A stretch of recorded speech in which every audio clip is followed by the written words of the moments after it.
की ओर। इन दिनों हम भगवान के 24 अवतारों का वर्णन कर रहे हैं, लेकिन हम आपको बता दें कि कल एकादशी है और कल शुक्रवार है और एकादशी भी है। ठीक है, एकादशी का व्रत जरूर कीजिएगा, पूरी कोशिश कीजिए और ब्रह्म मुहूर्त में भी जरूर उठना। दूसरा, आपको बता दें कि हमने आपको अनाउंस किया था कि 10, 11, 12 तारीख हम कुंभ मेले की महिमा करेंगे, लेकिन मैं ये डेट्स हम चेंज कर रहे हैं, क्षमा चाहते हैं। ये डेट्स है 13, 14, 15 जनवरी। ये 3 दिन हम कुंभ मेले की महिमा सुनेंगे, कुंभ की महिमा सुनेंगे। 14 तारीख तो मकर संक्रांति भी, तो हम ये 3 दिन कुंभ की महिमा सुनेंगे। मैं आशा करता हूँ कि आप सब जुड़े रहेंगे। आइए इन दिनों जो भगवान के 24 अवतारों का वर्णन चल रहा है उस पर चर्चा करते हैं। बोलो वृंदावन बिहारी लाल की जय।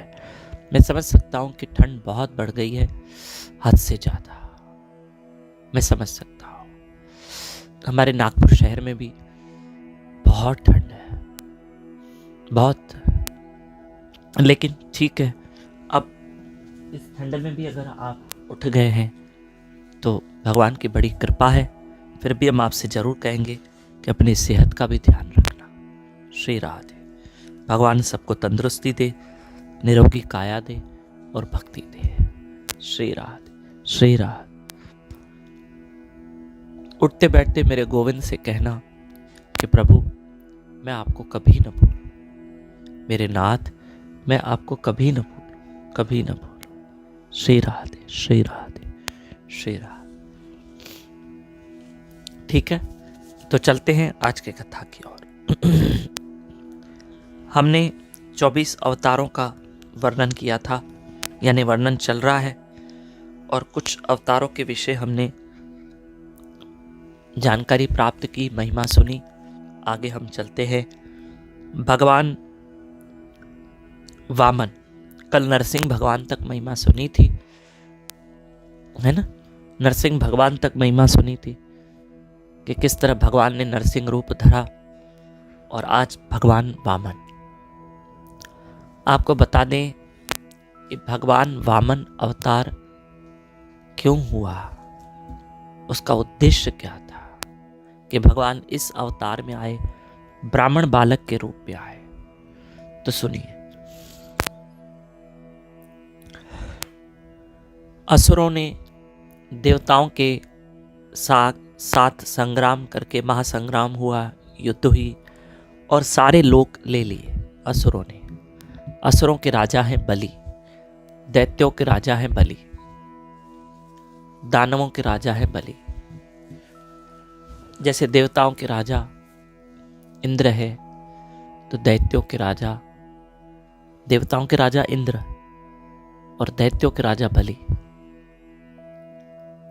बलि असुर कुल के हैं, वे प्रहलाद के पुत्र हैं, पोते।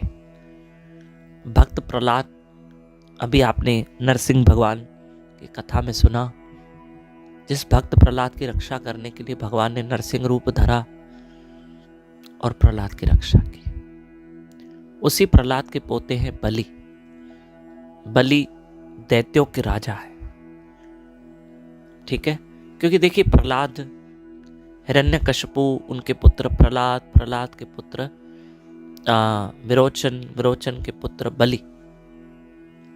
श्री राधे, श्री राधे, श्री राधे, श्री राधे। तो ये पूरा जो है असुर कुल है। हालांकि प्रहलाद भी असुर कुल में जन्मे हैं, पर है भगवान के भक्त, है भगवान के भक्त। श्री राधे, श्री राधे। अब बलि प्रहलाद जी के पोते हैं और वो दैत्यों के राजा हैं। श्री राधे, श्री राधे। बलि ने देवताओं के लोक अपने कब्जे में कर लिए। देवताओं के लोक, सारे लोक, जितना स्वर्ग था उस पर कब्जा कर लिया। और बलि सब लोक पे राज करने लगा, अर्थात जो स्वर्ग था उस स्वर्ग के राजा बलि बन गए थे।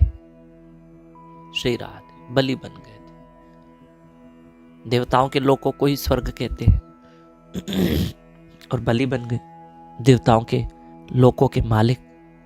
उनके आधिपत्य उनके हाथ में आ गया, बलि के हाथ में। बलि यहाँ के राजा बन गए। अब सारे देवता दुखी हो गए। क्या करें? बलि ने तो हमारे सारे लोक ले लिए, कैसे करें? तो देवताओं की मां है माता अदिति। अदिति ने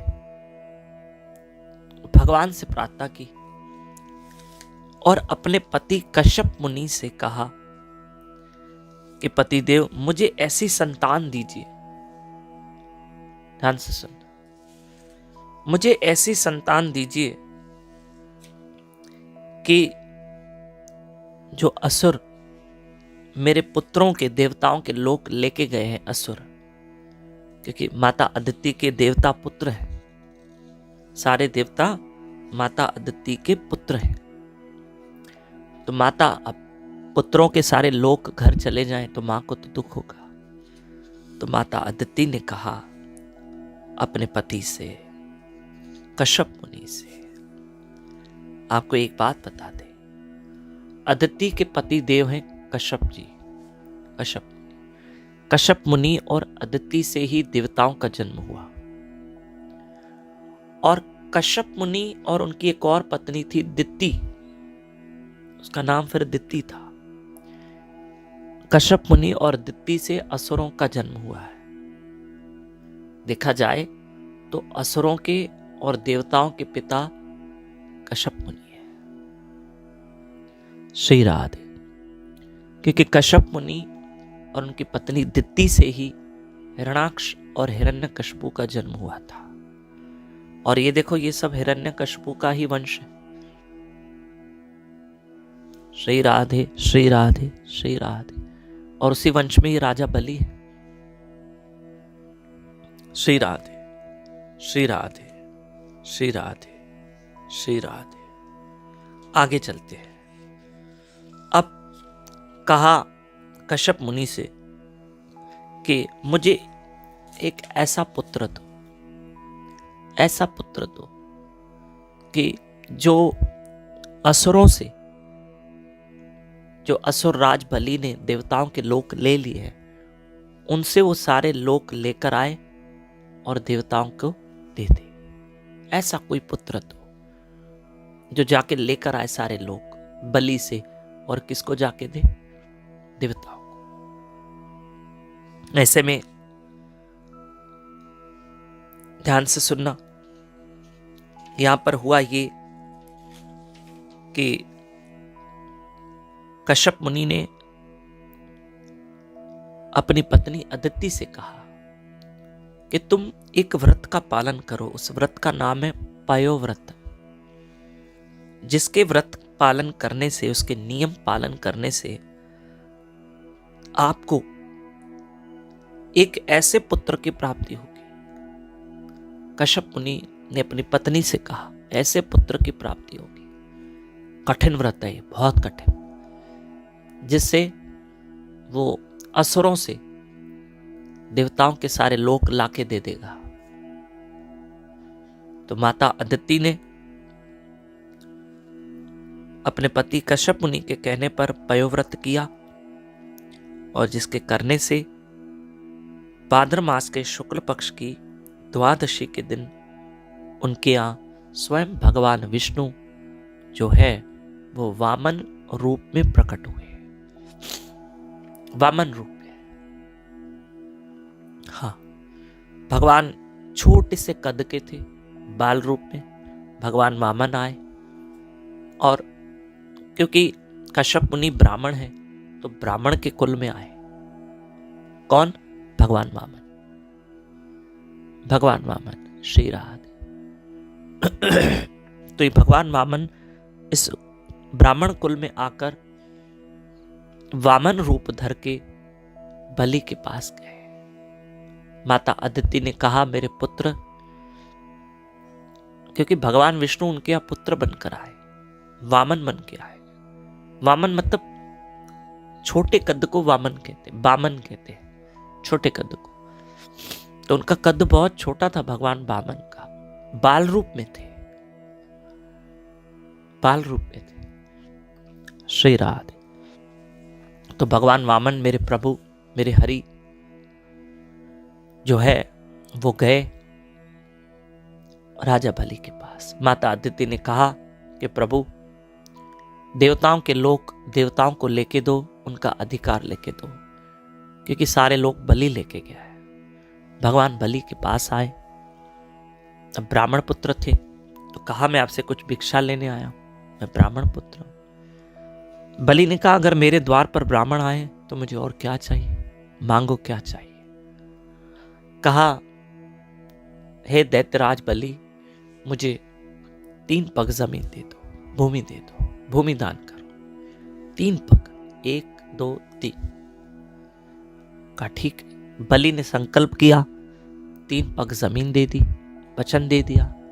तुरंत भगवान वामन ने विराट रूप धारण किया और 1 पग में पृथ्वी को नापा, 1 पग में ऊपर के सारे देवताओं के जितने लोग थे, सब सारे ऊपर जितने लोग थे सब नाप दिए। अब तो ऐसा हुआ कि बलि के पास जो कुछ था भगवान ने 2 पग में नाप लिया। एक चरण उठाया, दूसरा चरण उठाया। बलि समझ गए कि भगवान है और 2 पग में सब कुछ ले लिया। तो भगवान ने कहा बताओ बलि, तीसरा पग कहाँ रखूं। कहा प्रभु मेरे ऊपर कर दो, मेरे ऊपर धर दो। और बलि ने समर्पण कर दिया, मैं भी आज से आपका हूं।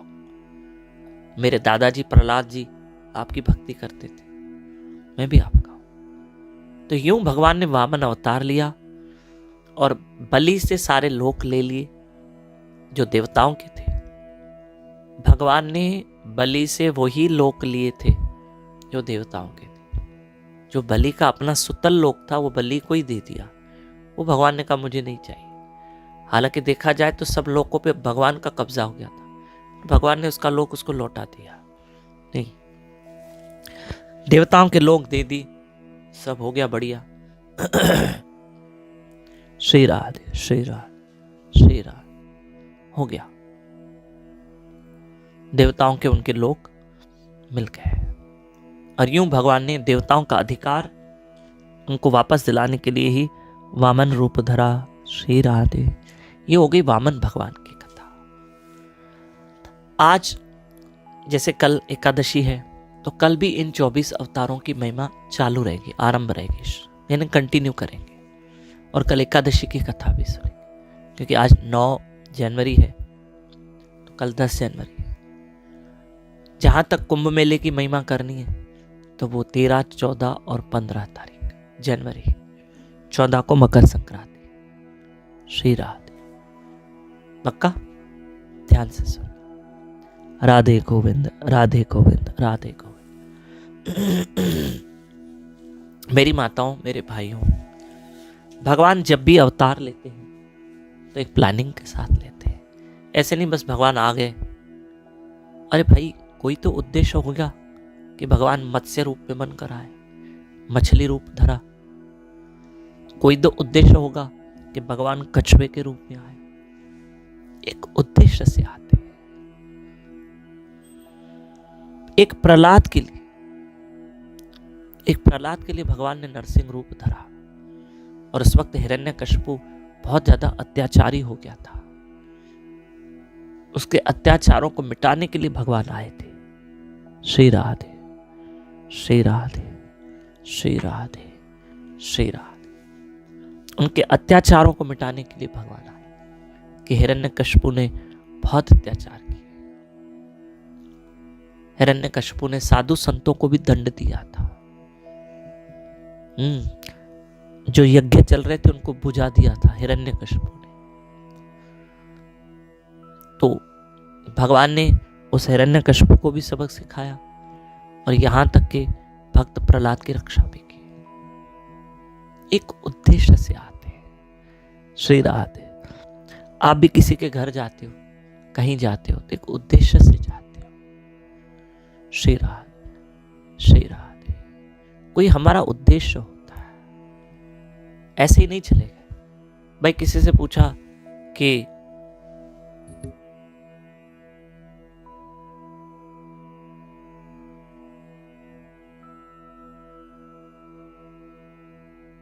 सॉरी, सर्दी है, श्री राधे, ठंड की वजह से ऐसे होता है, राधे श्याम। तो ध्यान देना, श्री राधे। तो हुआ ये कि भगवान एक उद्देश्य से आते हैं। जैसे आप किसी के घर गए तो भाई लोग घर वाले पे पूछते, अरे कैसे आना हुआ, कैसे आना हुआ, पूछते ना। अरे वो शादी का कार्ड देने आए थे, तो कोई तो उद्देश्य है। अरे वो हमारे बच्चे का मुंडन है, आपको इनवाइट करने आए थे। श्री राधे, कोई उद्देश्य होता है। और एक बात बता दो, जो छोटे छोटे घर गृहस्थ के नियम होते हैं, किसी के घर में हम जाए तो पहले फोन करो, आप हो तो हम आए, आप हो तो हम आए। एक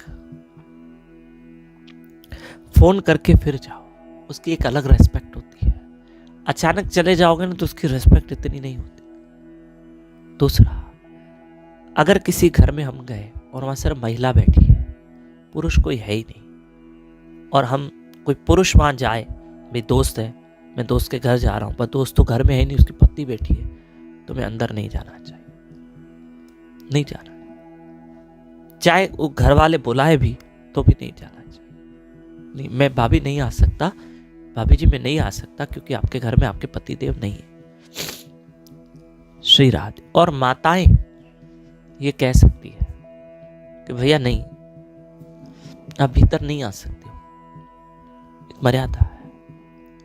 श्री राधे। दूसरा, जब किसी के घर जाए, जब किसी के घर जाए तो बेल जब बजाते हैं या दरवाजा नॉक करते हैं, तो दरवाजा नॉक करके हमको कम से कम 30-35 सेकंड रुकना है। टक टक टक टक। अब भाई सामने वाला उठेगा, कमरे से बाहर आएगा, कहीं किचन में होगा, हाथ धोकर फिर बाहर आएगा, उसको 30-35 सेकंड का मौका तो दो। हम लोग कभी कभी क्या करते हैं, टक टक टक टक, 5 सेकंड बीते नहीं, टक टक टक टक। अरे भाई, कोई व्यक्ति कहाँ है घर के अंदर, कहाँ बिजी है, लेटा हुआ है, वॉशरूम में है, किचन में काम कर रहा है, हमको क्या पता, थोड़ा गैप तो दो। श्री राधे, श्री राधे, श्री राधे, श्री राधे। ये एक रेस्पेक्ट है।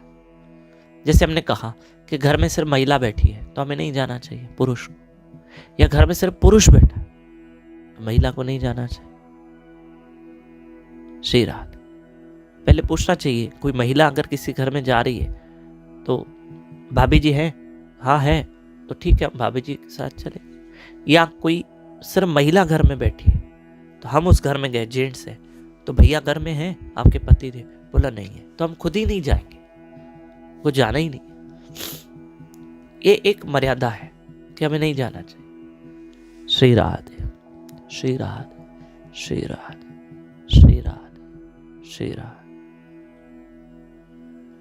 श्री राधे,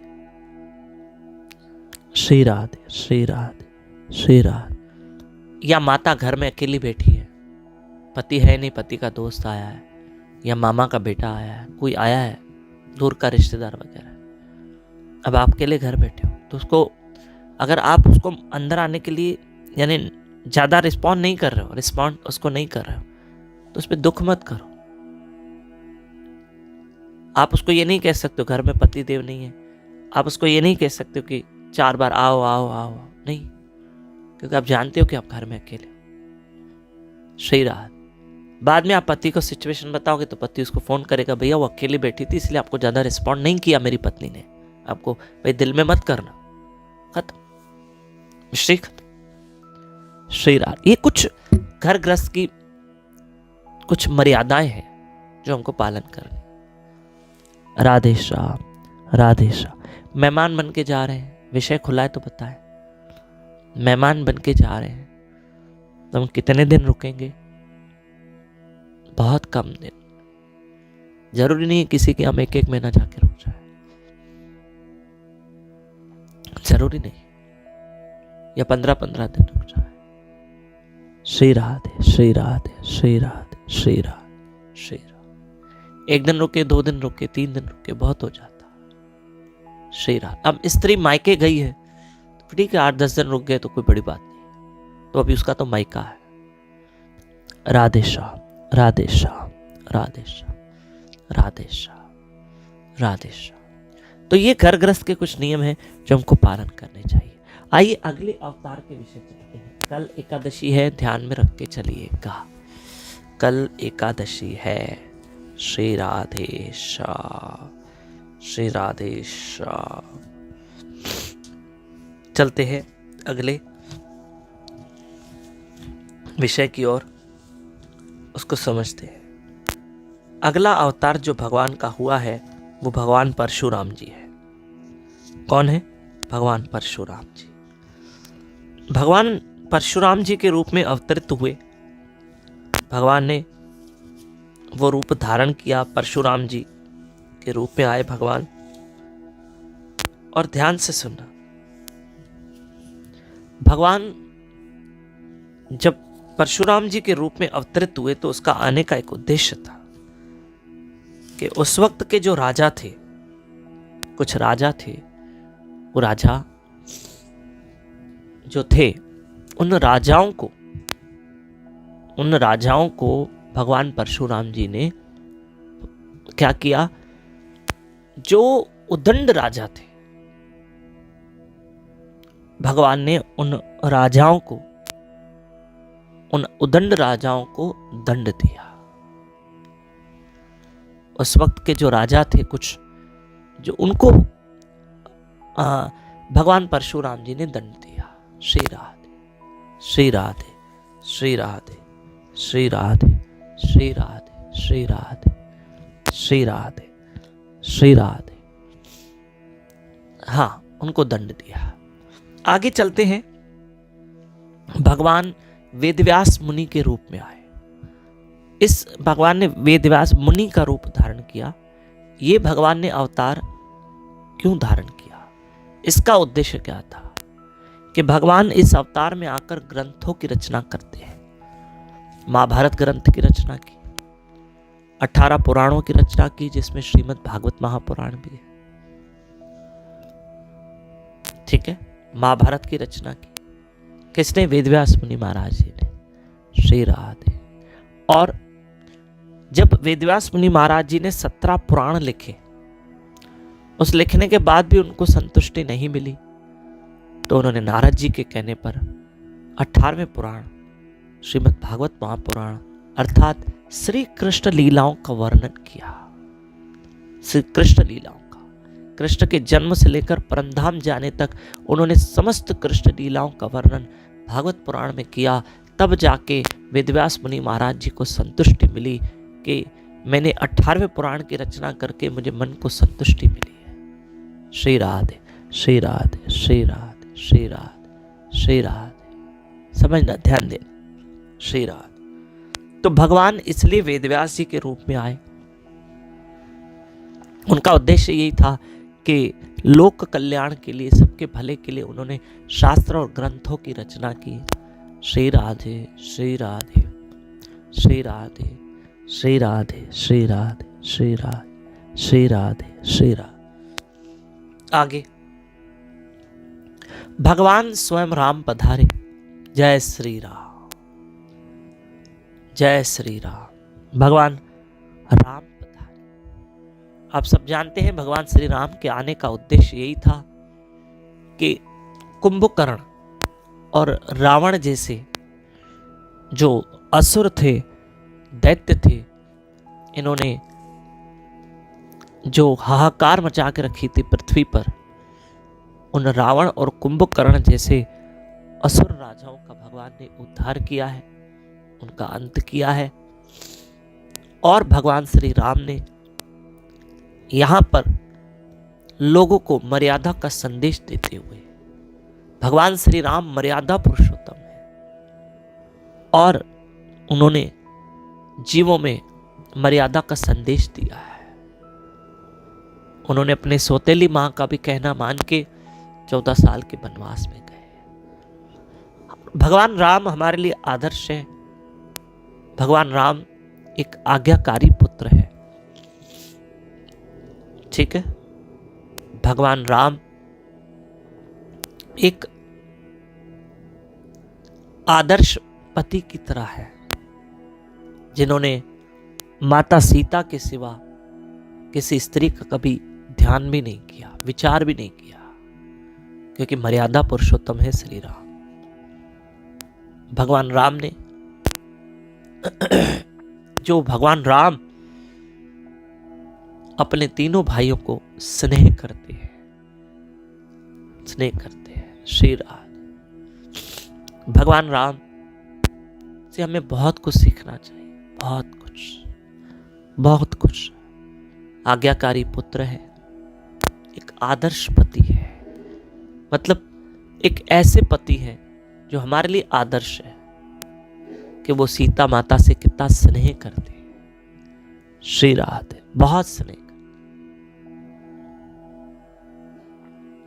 श्री राधे, श्री राधे, श्री राधे, श्री राधे। माता सीता से स्नेह करते हैं और उनके राज्य में कोई दुखी नहीं था, सब सुखी और संपन्न थे। उन्होंने प्रजा का पालन भी संतान की तरह किया, जैसे माँ बाप संतान की परवरिश करते हैं, और भगवान श्री राम राज्य पाकर भी उन्होंने संतान की तरह प्रजा का पालन किया। वे कभी भी ध्यान से सुनना, कभी भी उनके राज्य में सब सुखी और संपन्न रहे। और भगवान राम हमारे लिए बहुत बड़े आदर्श है। हम तो उनके चरणों की धूल भी नहीं, पर उनसे हमें बहुत कुछ सीखना है, मेरे श्री राम से। जय श्री राम, जय श्री राम, जय श्री राम। फिर भगवान एक बलराम जी के अवतार में आए। कृष्ण के बड़े भाई थे बलराम, ये शेष नाग है बलराम जी। जिस शेष नाग पे भगवान हरि शयन करते हैं वो शेष नाग है। श्री राधे, ठीक है, शेष नाग शयन करते हैं। हाँ, कौन शेष नाग पे शयन करते हैं? भगवान हरि। तो ये शेषनाग भगवान हरि के नित्य सेवक है। तो वही शेषनाग जो है वो बलराम जी के रूप में अवतरित हुए और भगवान की लीलाओं में सम्मिलित हुए। बलराम जी स्वयं भगवान विष्णु के अवतार हैं। जो ये शेष नाग है ये स्वयं भगवान विष्णु के ही अवतार है, साधारण बात नहीं है। हाँ, ध्यान दीजिएगा। श्री राधे, श्री राधे। शेषनाग भी साधारण नहीं है। जो शेष है ना वो विशेष है। राधे श्याम, राधे श्याम। कृष्ण की लीलाओं में सम्मिलित होकर बलराम जी ने कई असुरों का अंत किया और कृष्ण के आगे आगे रहते थे, क्योंकि भगवान के ये नित्य सेवक हैं और भगवान के अवतार हैं। श्री राधे, श्री राधे। हाँ, बलराम जी की जो गिनती है वो भगवान विष्णु के अवतारों में, मेरे हरि के 24 अवतारों में एक अवतार है। श्री राधे, श्री राधे, श्री राधे। और भगवान की लीलाओं में सम्मिलित हुए। श्री राधे, श्री राधे। आपको बता दें कि सारे ब्रजवासी कृष्ण से तो प्यार करते ही थे ना, दाऊ भैया से भी कहते थे। बलराम जी को प्यार से दाऊ भैया कहते। स्वयं भगवान के ही अवतार है, शेष अवतार कहते हैं उनको। बोलो भक्तराज बलराम की जय, बोलो बलभद्र भगवान की जय। हाँ, बोलो बलभद्र भगवान की जय। अब देखो, ये बलराम जी जो स्वयं भगवान भी है, शेष है, शेष अवतार है, भगवान के अवतार भी है और भगवान के नित्य सेवक भी है। श्री राधे। और भक्तों के भक्त भी है। श्री राधे। बलराम जी की भी बहुत लीला है, बहुत लीला है, बहुत लीला है। श्री राधे, श्री राधे, श्री राधे, श्री राधे, श्री राधे। तो ये शेष अवतार है, हाँ, बलराम जी। और 24 अवतारों में एक अवतार बलभद्र भगवान अर्थात बलराम जी है, जो भक्तों के भी भक्त हैं। श्री राधे श्री राधे श्री राधे श्री राधे। और बलराम जी स्वयं श्री कृष्ण से प्रेम करते हैं, पार ब्रह्म से ईश्वर से प्रेम करते हैं बलराम जी। राधे श्याम। ठीक है, आगे स्वयं भगवान कृष्ण आए। राधे श्याम बोलो, राधे श्याम। स्वयं भगवान कृष्ण आए। अब कृष्ण की तो एक एक लीला आप जानते हैं, कैसे कंस का अंत कर दिया, बड़े बड़े असुरों का अंत किया, पूतना का अंत किया। ठीक है, अगासुर, बकासुर, अरिष्टासुर, कंस के जितने भेजे हुए असुर थे सबका अंत किया। ठीक है, सबको मोक्ष गति दिलवा दी, गोपियों के साथ रास रची, गोवर्धन पर्वत उठा के ब्रजवासियों की रक्षा की, कंस का अंत किया, द्वारका नगरी बसाई, माता रुक्मिणी से, सत्यभामा से अन्य विवाह जितने भी हुए भगवान के वो सब किया, सबका भाव पूरा किया, और फिर भगवान परम धाम चले गए। पांडवों की रक्षा की, महाभारत युद्ध में कृष्ण साथ हुए और उनको जीत दिलाई, और यूं कृष्ण 125 वर्ष तक इस पृथ्वी पर रहे। बोलो वृंदावन बिहारी लाल की जय। कल एकादशी है 10 तारीख को, ये ध्यान में रखना।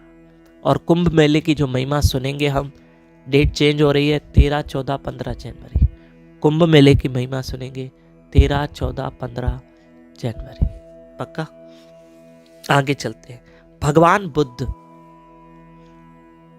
बुद्ध ने आकर के अहिंसा का मार्ग बताया, शांति का मार्ग बताया। भगवान बुद्ध ने 24 अवतारों में भगवान बुद्ध एक उद्देश्य से आए हैं, लोगों में शांति का प्रचार करने, अहिंसा का प्रचार करने के लिए। भगवान के इन सभी अवतारों को कोटि कोटि प्रणाम। श्री राधे। आगे भगवान हयग्रीव अवतार में आए। कहते हैं भगवान घोड़े के रूप में आए थे हयग्रीव, और आके धर्म की रक्षा की है भगवान ने। इस रूप में आकर भी भगवान ने धर्म की ही रक्षा की। हयग्रीव रूप में भगवान आए हैं और आकर भगवान ने धर्म की रक्षा की है। फिर 23वां अवतार, बाकी 2 अवतार बचे। 23वां अवतार हंस अवतार। भगवान ने हंस अवतार ब्रह्मा जी के कहने पे लिया था। ये 11वें स्कंद में कथा आती है भागवत पुराण की। हंस अवतार में भगवान आए और 4 कुमारों को ज्ञान दिया। उनके प्रश्नों के उत्तर भगवान ने दिए। 4 कुमार जो सनकादिक भगवान हैं, 4 कुमार, ये 4 ऋषि हैं, जो ये भी एक विष्णु के अवतार ही है। इन्होंने ब्रह्मा जी से कुछ प्रश्न पूछे थे। ब्रह्मा जी उत्तर नहीं दे पाए। ब्रह्मा जी ने भगवान को याद किया। भगवान हंस रूप में आते, हंस पक्षी, और 4 कुमारों को उनके प्रश्न के उत्तर दिए और उन्हें ज्ञान का मार्ग बताया। इसलिए भगवान हंस रूप में आए। ये हो गए 23 अवतार। 24वां अवतार है कल्कि अवतार। वो हुआ नहीं है, अभी होने वाला है। शंबल ग्राम में विष्णु यश ब्राह्मण के घर में भगवान कल्कि अवतार लेंगे, और कलयुग के अंत में, उस वक्त के जो बड़े अधर्मी राजा होंगे, कलयुग के अंत में भगवान घोड़े पे बैठकर आएंगे और आकर उन अत्याचारी राजाओं का अंत करेंगे। कलयुग के अंत में ये अवतार होने का है, और फिर कलयुग को समाप्त करके सत्युग की स्थापना करेंगे, धर्म की स्थापना करेंगे, सत्युग को आरंभ करेंगे। बोलो कल्कि भगवान की जय। ये 24 अवतारों की कथा आपने सुनी। पक्का? आपसे अनुरोध है कि आप ब्रह्म मुहूर्त पे जुड़े रहिए। सेहत को भी देखना, परिवार को भी देखना, और भजन भी करना। हे नाथ, हे मेरे नाथ, मैं आपको कभी न भूलूं। हे नाथ, हे गोपीनाथ, हे जगन्नाथ, हम आपको कभी न भूलें, कभी न कभी न। श्री श्री राधा वृंदावन चंद्र बिहारी लाल की जय। श्रीमती राधा रानी की जय। बापू जी सरकार की जय। निताई गौर हरि बोल। जय जय श्री राधे, जय जय श्री राधे, जय जय श्री राधे।